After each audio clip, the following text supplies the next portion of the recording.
And this is a story about some twins that were born in 1995. And they were born 12 weeks premature. So that's 3 months premature. So they were born at 6 months. I've heard if you get to 7, it's good, but they hadn't gotten there yet. And they were doing okay for a couple days. Then one of the twins started to struggle. And one of the nurses thought she'd heard about putting twins together, and so she decided to take the stronger one and put it in with the one that was struggling. And here, I'll show you the story, right, as they say. Twins was struggling to breathe. Her heart rate was soaring, her oxygen level dropping quickly, and she was turning blue. Not only was she having the spells, but they were severe. A nurse had the novel idea of taking the stronger twin and putting her in the same incubator as her sister, a procedure that at the time had never been done before in the U.S. It was one of those things that was, it happened very quickly, and they really couldn't move that much, but there was a little bit of a squirm, and the arm kind of just went up.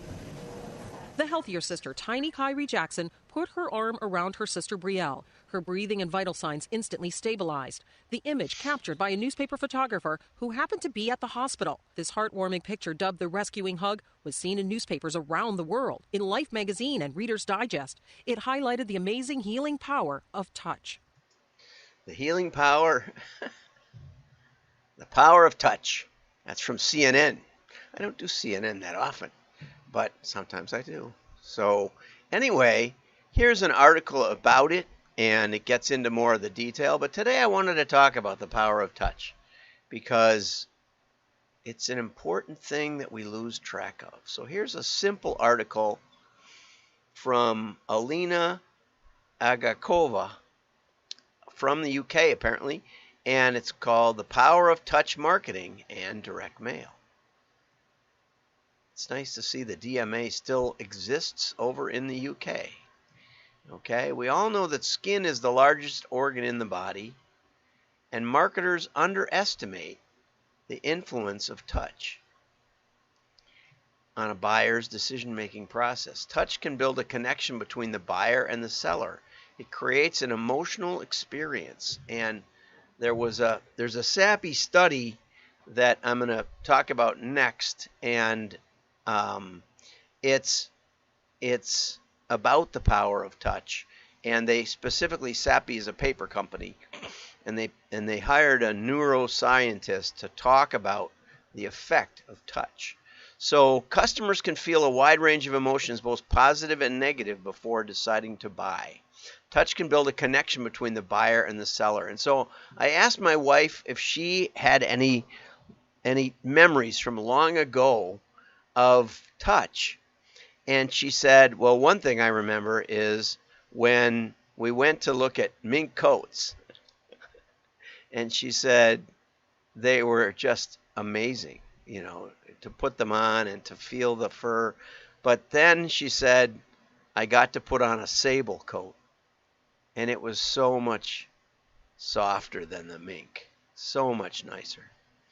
And I said, I remember when, like the first day of school, and you had pencils that were absolutely brand new and unsharpened. I said, I remember that. And I remember Play-Doh, right? And she said, oh, yes, I remember paste. For those of you, now you use Elmer's glue sticks and stuff. But when we were in grade school, we used this stuff in a jar, and it was thicker than Elmer's glue, and it was called paste. You pasted it, as it says, as Zuzu says in It's a Wonderful Life, paste it, Daddy. And I think it was probably wallpaper paste or something like that. I don't know. But anyway, I remembered going to Marks and Spencer's in the UK in the 70s and feeling the wool. They had wonderful wool sweaters. I got a purple wool sweater that lasted me for decades. And I remember going to the Turkish Bazaar in Izmir and going into a leather shop, and the smell of leather and the feel of the suede and the lambskin, and we had custom-made jackets made for all of our family in the Turkish bazaar. But I'll never forget the touch of that suede and the softness of that leather, and how wonderful it is. And I bet, now that you're listening, I bet you're thinking about some times, and feel free to comment if you have some times when you remember, you especially remember picking up an apple or orange or a piece of fruit when you were little maybe, and you were and feeling it and feeling what it felt to be ripe. Or maybe you went into a store and the apparel was laid out nicely and you felt satin. I remember my first basketball uniform was, I don't remember the color of it or anything, but I remember the feel of that. It was like a satin, and I don't think I'd ever felt anything like that, quite like that before. I don't know why they did it. I don't know. Anyway, now it's just nylon stuff, but it was really, really silky. And if you start thinking in your head, you will start remembering touch experiences. And this neuroscience, so there's an emotional connection. And this Canadian neuroscience neuromarketing firm, doesn't exactly say who, says that they started looking at direct mail versus digital and email and display ads, and direct mail was easier to process psychologically. And the article about the rescue hug talks about the psychological benefits of touch and how right away the weaker preemie twin perked up and was fine ever since, and now they're all grown up. I think I have their picture. There they are. The two girls. They're older now. This was an old article too. And so it takes less work to visually process. And sometimes I wonder where this stuff kind of goes off the rails is they almost always say that that paper, well, especially this one speculates a lot about the value of quality paper, but they did a study and they found that recall was better with better quality paper. But consistently in my testing, and I've done some big tests, I've seen better test results, significantly, 20% better. Same exact catalog printed on groundwood versus printed on offset, web offset. And I've seen 20% lift on 600,000 piece test. And I've done it over and over, but that was one particular test on one particular drop. And so I'm not telling you to go to better paper. I'm just telling you that if you're concerned about the recession, if you're concerned about reaching your customers, you should be exploring the science of touch. And in addition to that, Mark Bernstein sent me some materials. I got a stack about this thick of scented materials. This was my favorite. This is from Glade, SC Johnson, and they're a Wisconsin company. I'm interested in getting in touch with SC Johnson if you're doing mailings. This one I loved. This one is some kind of pumpkin caramel spice. Woo! Woo!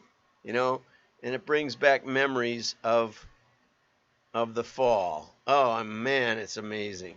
Some of those smells, my wife said the smell of the grade school paste. Apparently, this one I can't smell too much. Well, I didn't scratch it Ooh, I like that one, but I don't know what that is. I don't like it as much.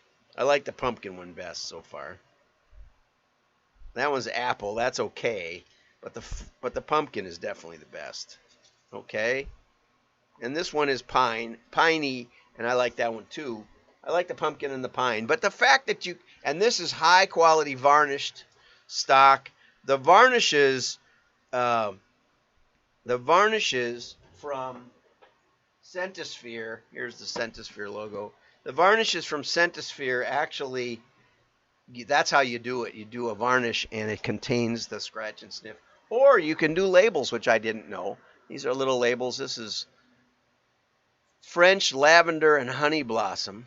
I'm over, I think I got pine scent on my thumb. I Shouldn't have done that. I'm mixing all these scents.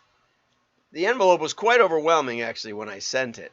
So, Mark, what you should consider is instead of a big bunch of samples, if you have someone that you really want to reach out to, like a printer, as a campaign, you'd be better off with one scent at a time, coming every now and then, like this one on a postcard. This is a scent that I got the other day. This is how this whole conversation started. And it's almost time to register to head to Vegas. Now, what probably, if you wanted to connect according to this touch and neuroscience, one of the points they make is that when you have in your hand perceived ownership, a bird in the hand, remember this, a bird in the hand is worth two in the bush. And it isn't just a euphemism or about bird hunting. It's about ownership. There's a thing called the endowment effect, okay? And the endowment effect says when you feel like you own it. That's why, we used to take our partners in Amway. We would go with our upline or our downline, and we would go to fur stores, or we would go to yacht shows or car shows. And I remember the first time I sat in a Bentley at the car show, and man, oh man, I don't know why. I think, well, there's nothing that different about it. It's leather seats. I've got a Lexus, it's not that different, but boy, was it different. The touch of the leather, I can feel the softness of that leather. Mercedes can be really hard seats, if you ask me. Never wanted a Mercedes ever since I sat in one. But that Bentley, oh, it was like a soft leather glove. It was so wonderful. Anyway, when you sit in it, it's a whole different experience than when you see it on TV or see when driving by even. And so this endowment effect. Now so if I were to design this piece or redesign it or test against it, and I knew we were going to put suntan lotion in the sun here as a scratch and sniff, I would show, like two people, a man and a woman, at the pool laying in the sun, not a car, not a minivan like that. You don't need suntan lotion if you're driving across the desert. Take it from me, I've done it several times. You don't need this, okay? So show the people with a sense of being there.